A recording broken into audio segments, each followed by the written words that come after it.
Hi అందరికీ నమస్తే. ఈరోజు నేను పాలకూర పప్పు చేస్తున్నాను. ఇది చాలా ఆరోగ్యవంతమైన ఫుడ్. దీనివల్ల మనకు చాలా ఆరోగ్య ప్రయోజనాలు ఉంటాయి. ఒకటి, కంటి చూపుకు మంచిది. రెండు, బోన్స్కి, అలాగే గుండెకి కూడా చాలా మంచి దోహదపడుతుంది అన్నమాట. ఇది అందరూ వారానికి ఒక్కసారన్నా ఈ వంటకం చేసుకుని తింటే చాలా ఆరోగ్యప్రదం అన్నమాట. ఇంకా ఆలస్యం ఎందుకు, ఎలా చేస్తానో చేసి చూపిస్తాను. ఇంకా వంట మొదలు పెట్టేద్దాం రండి. ముందుగా ఒక గ్లాస్ కందిపప్పు కడుక్కొని పక్కన పెట్టుకుందామండి.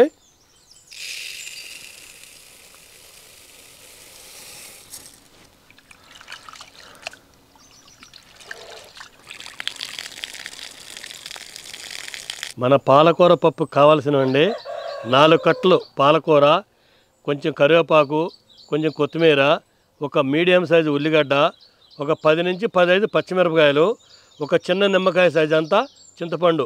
ఇవ్వండి మన పప్పుకు కావాల్సిన పదార్థాలు. ఓకే, వీటిని కోసి పక్కన పెట్టుకుందాం.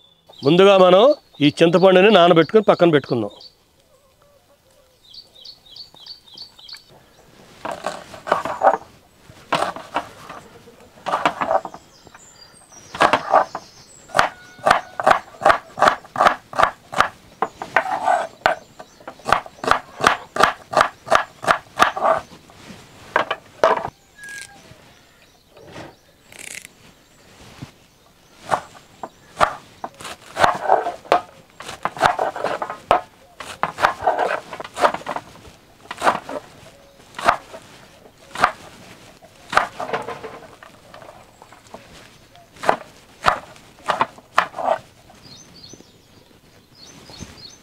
కొద్దిగా పసుపు, కొంచెం ఆయిల్ కూడా వేసుకుందాం. మూత పెట్టేస్తున్నాం కదండి. అదే కుక్కర్లో వేసుకునే వాళ్ళు అయితే 1 కప్పు కందిపప్పు వేసుకుంటే 2 కప్పులు నీళ్లు, అలా కాకుండా 1 గ్లాసు కందిపప్పు వేసుకుంటే 2 గ్లాసులు నీళ్లు పోసుకుని, నేను ముందు చూపించాను కదండి ఆకుకూరలు అవన్నీ వేసుకోండి, చింతపండుతో సహా అన్నీ వేసేసుకుని ఒకసారి మూత పెట్టి మీడియం ఫ్లేమ్లో 4 నుంచి 5 విజిల్లు వచ్చే వరకు ఉడకబెట్టుకుంటే పర్ఫెక్ట్గా మీ పప్పు ఉడుకుతుంది అన్నమాట. ఓకే,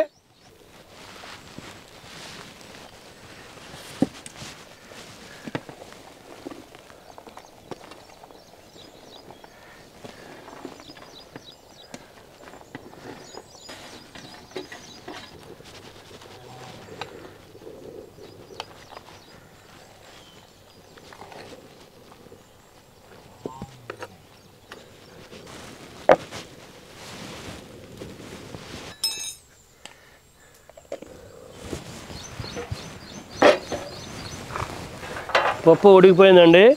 ఇప్పుడు మనం 2 ఒలిసిన వెల్లుల్లిపాయలు, అలాగే ఇదిగో చిక్కగా ఈ విధంగా పిండుకోవాలి చింతపండు కూడా వేసేసుకుందాము. ఓకే, ఒకసారి ఇలా కలుపుకొని సాల్ట్ కూడా సరిపడినంత వేసేసుకుందాం.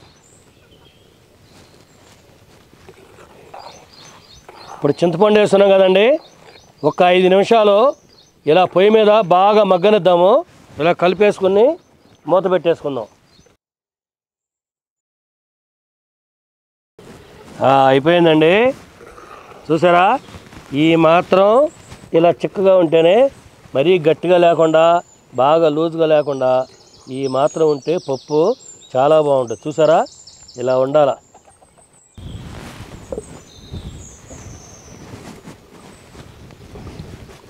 పోపు గింజలు,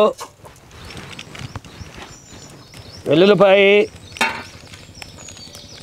ఎండుమిరపకాయలు, కరివేపాకు,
కమ్మగా ఉందండి, చాలా బాగుంది.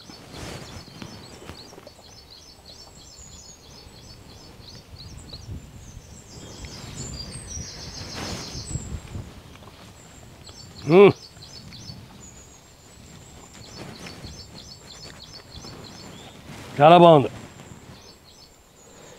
మామిడికాయ చట్నీ, నెయ్యి, పప్పు మొత్తం కలిపేద్దాం జోపుగా బాగా. ఇలాగే తినాలా, ఇలా తింటేనే కూరగాయ ఎక్కువ వేసుకుని తింటేనే బాగుంటుంది. ఇప్పుడు రుచి చూడండి, డబల్ అయిపోద్ది.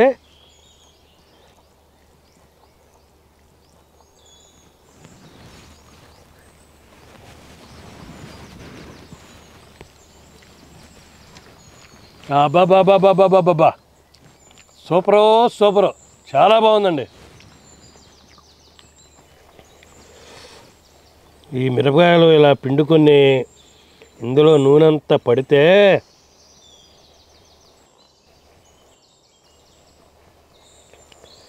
ఎంత టేస్ట్ అండి. కొంచెం మామిడికాయ ముద్ద రుద్ది దీన్ని బాగా లడ్డూ లెక్క చేసుకొని తింటే ఉంటుందండి. బాబా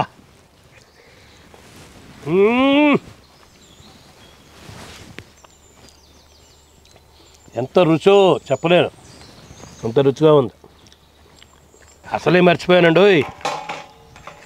ఆహా,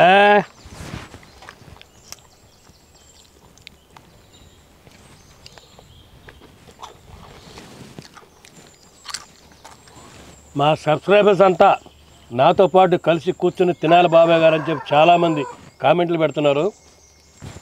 నాకు కూడా మీ అందరితో కలిసి నా చేతితో మీకు వండి పెట్టి మీ అందరితో సహభక్తి భోజనం చేయాలని చెప్పి ఆశ నాకు ఎప్పటి నుంచో ఉంది.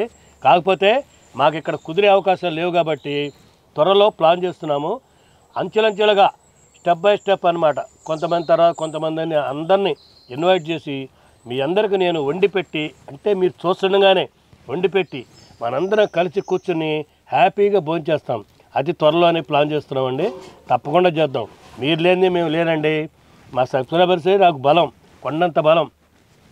మీ అందరి ఆదరాభిమానాలు నాకు ఇలాగే ఉంటే చాలన్నమాట. ఓకే, చూశారు కదా. మా వీడియో కనుక మీకు నచ్చినట్లయితే లైక్ చేయండి, షేర్ చేయండి. మరిన్ని మంచి వీడియోల కోసం సబ్స్క్రైబ్ చేయండి. ఓకే, నెక్స్ట్ వీడియోలో కలుద్దాం. బాయ్.